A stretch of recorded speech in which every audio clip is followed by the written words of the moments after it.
CM Revanth Reddy సొంత నియోజకవర్గం అయిన కొడంగల్ నియోజకవర్గంలోని కోస్గిలో నాచారం కస్తూర్బా గాంధీ పాఠశాలలో పురుగుల అన్నం పెడుతున్నారని అధికారులకు కంప్లైంట్ చేసినా పట్టించుకోవడం లేదని విద్యార్థులు ఆందోళనకు దిగారు. కలెక్టర్ వచ్చి తమకు హామీ ఇచ్చే వరకు ధర్నా విరమించమని విద్యార్థులు తేల్చి చెప్పారు.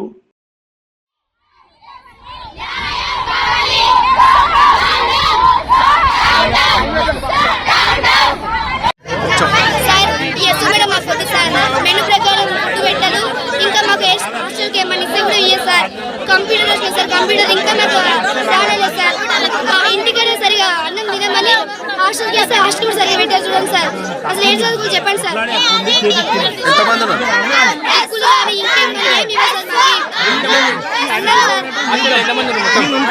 232 సార్. ఓకే సార్, మేము వచ్చిన వరకు ఓకే సార్. ఇప్పుడే కాదు సార్, ఆమె ఎప్పుడైతే వచ్చిందో అప్పటి నుంచి ఇదే సార్. మా అక్క వాళ్ళు కూడా ఉంది సార్, వాళ్ళకు ఇట్లా పెట్టండి సార్. వాళ్ళకి వేరే లెక్క చెప్పలేదు. మేము ఆగలేదు సార్. మేము తినట్టుందే మాకు నెక్స్ట్ వచ్చిన వాళ్ళు తినాలి కదా. అందుకని మేము మా మమ్మీకి చెప్పిన సార్.